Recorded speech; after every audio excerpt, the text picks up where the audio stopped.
오늘 우리에게 주시는 하나님 말씀은 에스더 1장 13절에서 22절 말씀입니다.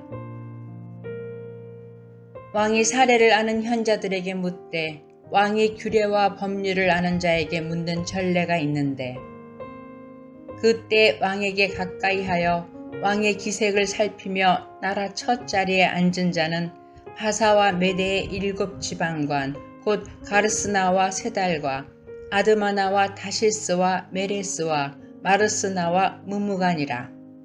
왕후 와스디가 네시가 전하는 아하수에로 왕의 명령을 따르지 아니하니 규례대로 하면 어떻게 처치할까? 무무간이 왕과 지방관 앞에서 대답하여 이르되, 왕후 와스디가 왕에게만 잘못했을 뿐 아니라 아하수에로 왕의 각 지방의 관리들과 뭇 백성에게도 잘못하였나이다. 아하수에로 왕이 명령하여 왕후 와스디를 청하여도 오지 아니하였다 하는 왕후의 행위의 소문이 모든 여인들에게 전파되면 그들도 그들의 남편을 멸시할 것인즉, 오늘이라도 바사와 메대의 귀부인들이 왕후의 행위를 듣고 왕의 모든 지방관들에게 그렇게 말하리니 멸시와 분노가 많이 일어나리이다. 왕이 만일 좋게 여기실진데 와스디가 다시는 왕 앞에 오지 못하게 하는 조서를 내리되 바사와 메대의 법률에 기록하여 변개함이 없게 하고 그 왕후의 자리를 그보다 나은 사람에게 주소서. 왕의 조서가 이 광대한 전국에 반포되면 귀천을 막론하고 모든 여인들이 그들의 남편을 존경하리이다 하니라. 왕과 지방관들이 그 말을 옳게 여긴지라. 왕이 무무간의 말대로 행하여 각 지방 각 백성의 문자와 언어로 모든 지방에 조서를 내려 이르기를 남편이 자기의 집을 주관하게 하고 자기 민족의 언어로 말하게 하라 하였더라.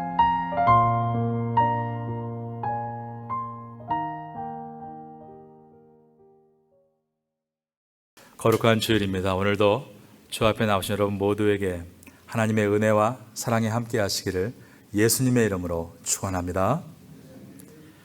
지난 41일 동안 고린도서 강해를 잘 마쳤습니다. 그리고 어제 토요일부터 에스더서 강해가 시작이 됐습니다.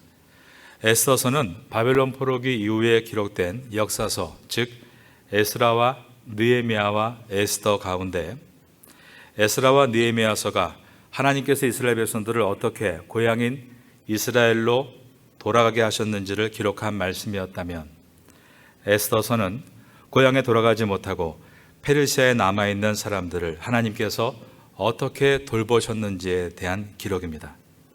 에스더서 안에는 페르시아에 살고 있던 이스라엘 백성 전체가 죽을 위기에 처했던 아주 긴박한 사건 속에 하나님께서 역사하셔서 유대 사람인 에스더 왕비의 결정적 역할로 인해서 이스라엘 백성들이 모두 생명을 건진 대역전극이 기록되어 있습니다. 하지만 에스더서에는 한 번도 하나님께서 역사하셨다, 하나님이 도와주셨다, 이와 같이 하나님이 주어로 등장한 일이 없습니다. 그러나 이 모든 상황을 인도하시는 분은 하나님이시고 인간의 모든 역사를 통제하시는 분이 주님이시다는 것을 가장 강력하게 보여주는 말씀이 에스더서입니다. 오늘 본문은 페르시아 왕과 대신들 간의 심각한 회의로 시작하고 있습니다. 오늘 본문의 첫 절인 에스더서 1장 13절을 보겠습니다. 왕이 사례를 아는 현자들에게 묻되 왕이 규례와 법률을 아는 자에게 묻는 전례가 있는데, 페르시아 왕은 어떤 문제를 의논하기 위해 현자들을 불러들였다라고 되어 있습니다. 현자라고 번역한 헬라 언어 하카밈은 지혜자라는 뜻입니다. 그들을 가리켜 사례를 아는 자들이라고 했는데, 사례로 번역한 성경 원어 이팀은 시간 혹은 시대를 의미하는 에트의 복수형으로서 자신이 속한 시간이나 시대를 뛰어넘어서 많은 것을 알고 있는 자들이라는 뜻이었습니다. 이어지는 14절에 소개하는 이 7명의 현자들은 왕과 가장 가까이 있을 수 있는 현직 지방관들로서 페르시아의 최고의 권력자들이라고 할 수 있었습니다. 지혜자 7이 모였다는 것을 통해 이제 이들이 내릴 결정은 다시 물을 수 없는 완전한 결정이 될 것을 보여주었습니다. 그렇다면 그들이 왕을 아련하고 함께 결정하려고 한 내용은 무엇이었는가? 이웃나라와 전쟁이라도 일어난 것인가? 아니면 나라의 기근이라도 일어나 큰 위기가 찾아온 것인가? 그것이 아니라 전날 왕이 잔치를 벌였는데 마지막 날 왕이 왕후를 잔치의 자리에 나오라라고 명령한 것을 왕후가 거절한 것 때문에 어떻게 그녀를 벌줄까를 위한 회의였습니다. 에서서는 1장을 시작하면서 페르시아 최고의 존엄과 최고 권력자들이 모여서 한 일이 고작 상대방에게 어떻게 되갚아 줄 것인가라는 논의를 보여줌으로 인해서 이 땅에서 인간이 하고 있는 일들이 얼마나 무의미한 일들이 많고 그 무의미한 일에 얼마나 많은 에너지를 쏟고 있는가를 우리에게 보여줍니다. 이 당시에 페르시아 왕은 역사의 크레스크세스 1세라고 불려지는 아하수에로 왕입니다. 1장 1절에 보면 그는 인도에서 구스라고 불렸던 이집트까지 광활한 대륙을 통치하고 있었습니다. 왕은 이집트에서 인도까지 127개의 구역으로 이루어진 이 지역의 지도층들을 하나로 묶기 위해서 왕궁으로 초대해 잔치를 벌이는데 그 기간만 180일이었다라고 되어 있습니다. 제가 1장 4절을 읽어드립니다. 왕이 여러 날 곧 180일 동안에 그의 영화로운 나라의 부함과 위엄의 혁혁함을 나타내니라. 이 잔치는 페르시아 안에 있는 수많은 인종의 지도자들을 한자리에 모아서 현안들을 풀어가는 일종의 정치적인 자리였습니다. 여러분의 식으로 말한다면 어떤 회의를 위한 회식 자리이고 또 어떤 사업을 위한 식사 자리였다라고 말할 수 있겠습니다. 함께 웃고 친분을 과시하지만 그런 자리는 늘 긴장되고 힘겨운 자리인 것입니다. 장장 180일간의 잔치를 마친 후에 페르시아 왕은 지난 6개월 동안 수고한 왕궁에 있는 도시민들을 위해서 7일간의 잔치를 더 벌입니다. 그런데 이 잔치는 측근들과 함께 말 그대로 즐기는 잔치로서 1장 7절에 보면 이 잔치에는 술이 무한 제공되고 있었고 남자들끼리 모였다라는 것을 통해 뭔가 부적절하고 불행한 일이 일어날 것을 암시했습니다. 그 불행한 사건은 잔치의 마지막 날인 7일째 터졌는데 10절에 보면 왕이 주흥이 일어났다. 왕이 술에 거나하게 취해서 자신의 아내인 왕후를 남자들이 모여있는 잔치로 오라라고 명령을 한 것입니다. 왕은 자신의 명령이 곧 하늘의 명령인 것을 보여주듯 완전수인 7인 7명의 내시를 왕후에게 보냈습니다. 그러나 왕후가 왕 앞에 나아가려면 준비해야 될 격식이 있었습니다.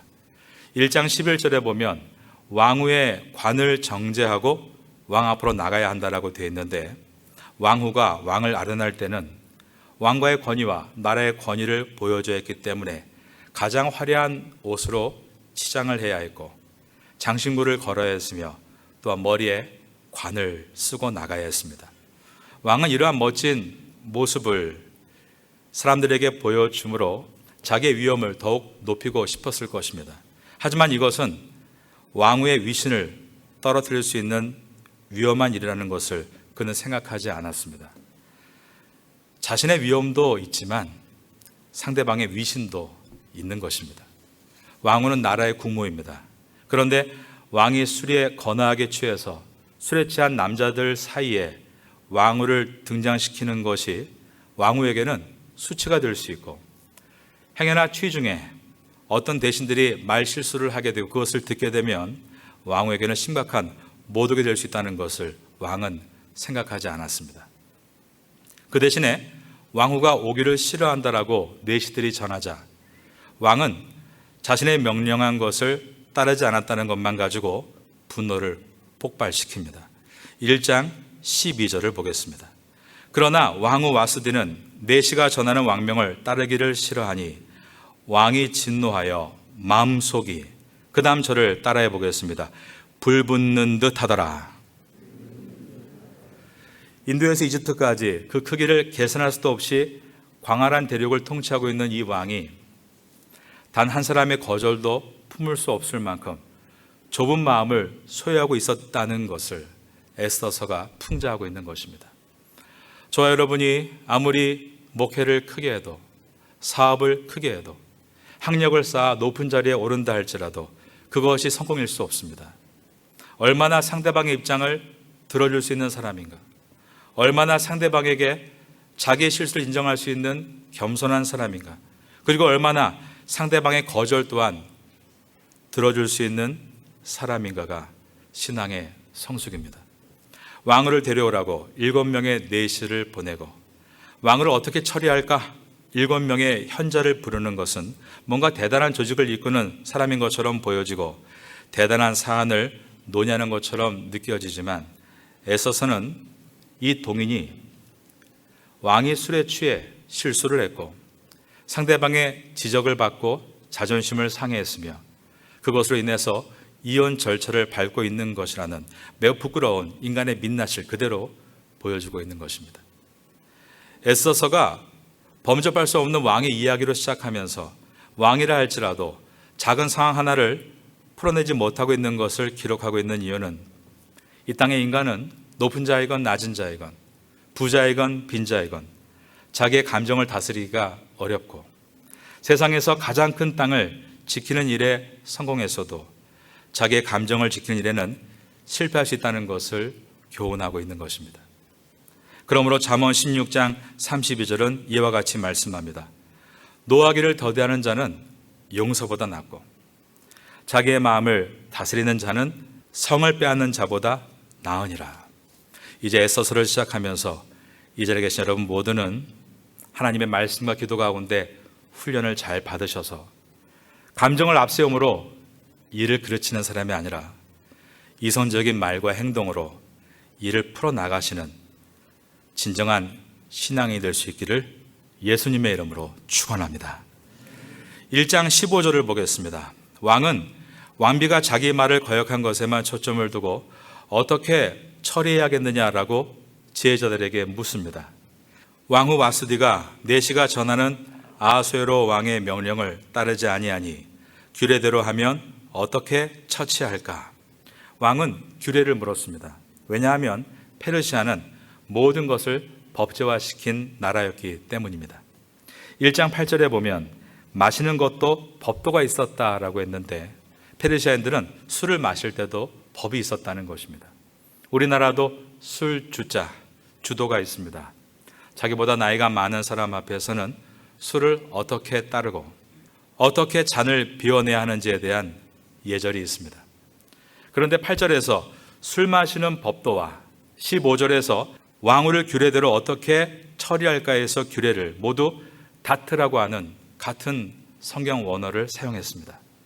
에스더서는 술 마시는 법도와 왕후 처리의 규례를 같은 단어 다트를 사용하므로 그들이 술에 취해서 내리는 이 결정이 얼마나 섣부른 결정이 될 것인가를 암시해 준 것입니다.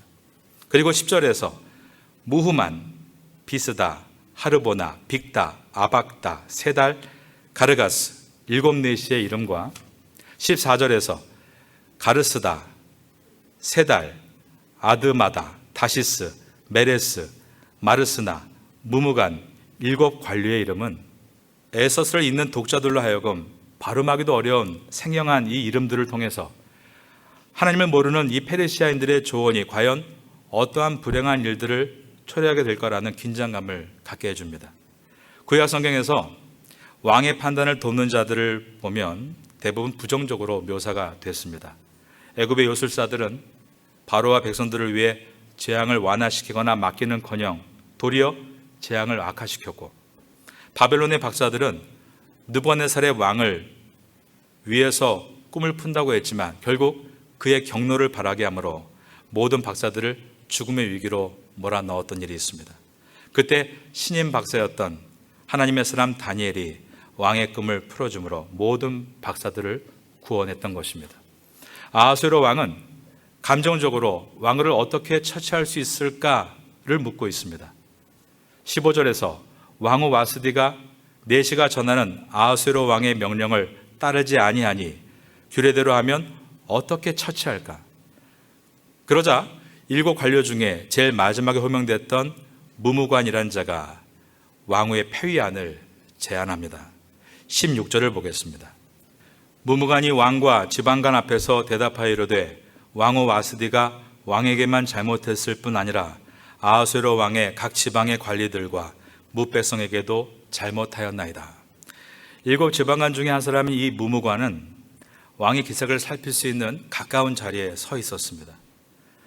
왕이 왕후를 폐하고 싶어 한다는 것을 눈치채고 그에 합당한 이유를 제시합니다. 왕후가 한 일은 왕에게만 잘못한 것이 아니라 모든 지방 관리들과 백성들에게 잘못한 것으로서 왕후의 행동이 세상에 알려진다면 이제 각 집집마다 아내들이 남편을 무시하게 되는 일들이 벌어지게 될 것이기 때문에 이 왕후의 죄는 나라의 기강을 무너뜨린 대역죄에 해당한다라고 말을 한 것입니다. 17절과 18절을 보겠습니다. 아하수에로 왕이 명령하여 왕후 와스디를 청하여도 오지 아니하였다 하는 왕후의 행위의 소문이 모든 여인들에게 전파되면 그들도 그들의 남편을 멸시할 것인즉 오늘이라도 바사와 메대의 귀부인들이 왕후의 행위를 듣고 왕의 모든 지방관들에게 그렇게 말하리니 멸시와 분노가 많이 일어나리이다. 무무관은 왕과 왕후의 문제가 단순히 부부간의 불화가 아니라 국가 전체의 기강을 무너뜨리는 일이라고 주장했습니다.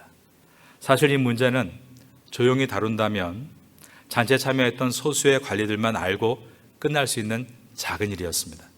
그런데 무무관의 이 관원은 왕뿐 아니라 나라 안에 있는 모든 남편들이 사건의 피해자라고 확장시키고 있고 모든 아내들을 왕후의 행동과 같이 가정의 기강을 무너뜨릴 수 있는 잠재적 가해자로 낙인을 찍었습니다.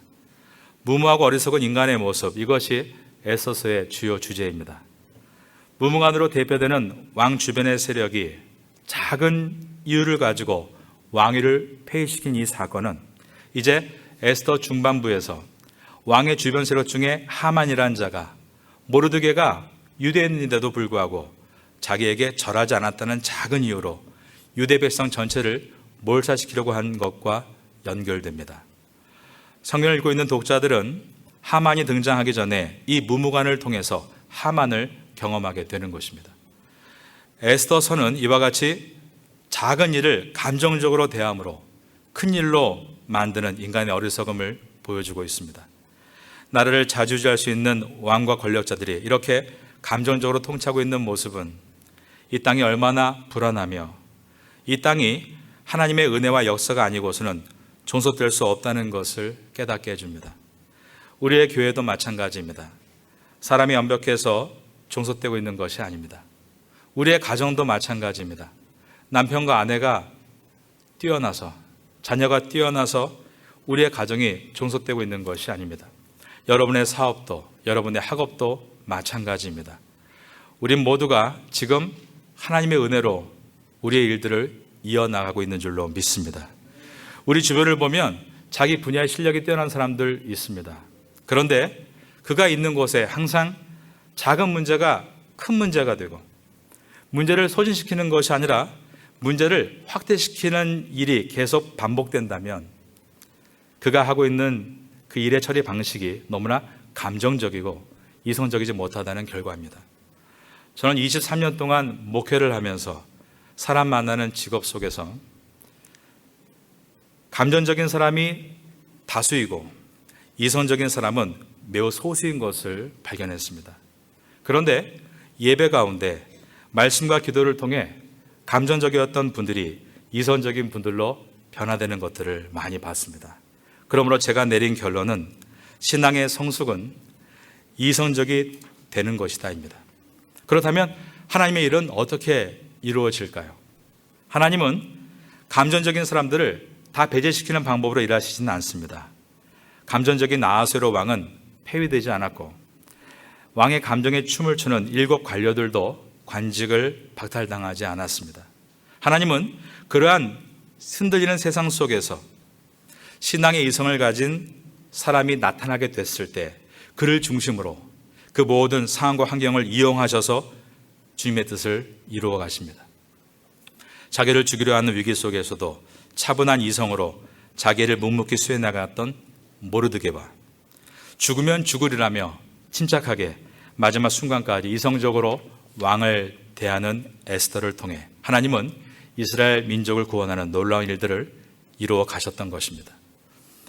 에스더서가 기도나 찬양 그리고 예배와 같은 구절이 하나도 들어있지 않지만 그들이 보여주는 이성적인 모습이 바로 하나님의 사람인 것을 가장 강력하게 드러내고 있는 것을 볼 때 우리가 이 땅에서 흔들리고 썩어져 가는 모습 속에서 우리가 깨어서 살아있는 믿음을 가지고 이성적으로 살아가는 것이 가장 큰 구원의 표징임을 다시 한번 깨닫게 됩니다. 여러분은 흔들리는 주변 사람들을 잘 이끌어 가시고 여러분이 맡겨진 사명을 잘 감당할 수 있는 주의 성도가 되시기를 예수님의 이름으로 축원합니다. 18절을 보겠습니다. 오늘이라도 바사와 메대의 귀부인들이 왕후의 행위를 듣고 왕의 모든 지방관들에게 그렇게 말하리니 멸시와 분노가 많이 일어나리이다. 무무간의 말은 모든 아내들이 내관만 되는 사건이 일어나면 바로 폭발할 것이다. 이렇게 이를 부풀리고 있었습니다. 19절에서 21절은 술이 깨기도 전에 시작했던 이 회의의 안건이 신속하게 재정되고 있다는 것을 보여줍니다. 왕이 만일 좋게 여기실진대 와스디가 다시는 왕 앞에 오지 못하게 하는 조서를 내리되 바사와 메대의 법률에 기록하여 변개함이 없이 하고 그 왕후의 자리를 그보다 나은 사람에게 주소서. 왕의 조서가 이 광대한 전국에 반포되면 귀촌을 막론하고 모든 여인들이 그들의 남편을 존경하리이다 하니라. 무무간의 목소리만 울려 퍼졌던 이곳에 이제 왕과 지방관들의 동의하는 소리가 함께 울려 퍼집니다. 21절을 봅니다. 왕과 지방관들이 그 말을 그 다음 절을 따라 하시겠습니다. 옳게 여긴지라. 그러면서 만들어진 이 왕의 조서는 각 가정마다 남편의 위신을 세워야 한다면서 남편과 아내가 서로 다른 민족인 경우 아내가 남편의 민족 언어를 따라야 한다라고 못을 박았습니다. 오늘 마지막 절인 1장 22절의 말씀입니다. 각 지방 각 백성의 문자와 언어로 모든 지방에 조서를 내려 이르기를 남편이 자기 집을 주관하게 하고 자기 민족의 언어로 말하게 하라 하였더라. 에서서 1장은 이처럼 문제가 크게 야기된 원인에 대해서 독자들이 쉽게 이해할 수 있도록 상세하게 과정을 기록했습니다. 술이 무한대로 나오는 마지막 잔치가 불안감을 주었습니다. 여러분, 성도의 마지막 자리는 술자리가 아니라 은혜의 자리여야 합니다. 항상 마지막에 조심해야 합니다. 선줄로 생각하는 사람은 넘어질까 조심해야 하는 것입니다. 법도를 무시하고 기분대로 왕후를 술자리로 불렀습니다. 잘못인 것이 분명하다면 자신의 실수를 인정할 수 있어야 합니다. 그런데 감정 싸움이 돼서 분노에 눈이 멀어 그는 폭주했습니다. 이 감정의 폭주를 막을 수 있는 방법, 그것은 내 마음을 하나님의 은혜로 채우는 것밖에는 없습니다. 오늘 거룩한 주일에도 여러분의 상한 감정이 주의 은혜로 채워지기를 바라겠습니다. 바벨론 왕 느부갓네살의 훌륭한 점이 있습니다. 그것은 다니엘의 CD 쓴 충고를 들었다는 것입니다. 듣기에 좋은 말은 우리 자신을 잘못된 길로 인도하기가 쉽습니다. 무무간처럼 아부하는 말을 좋아하는 것이 아니라 오늘 주일의 아침과 같이 하나님 앞에서 나를 깨우는 말씀을 좋아할 수 있어야 합니다. 왕후의 폐유로 인해 에서서의 주인공인 유다 사람 에스더가 새 왕후가 됩니다.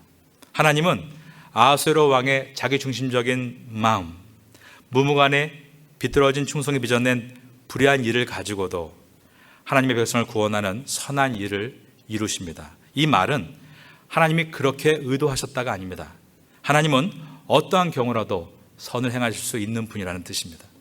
중요한 것은 그 일을 이성적인 참된 신을 가진 사람들을 통해서 일하신다는 것입니다.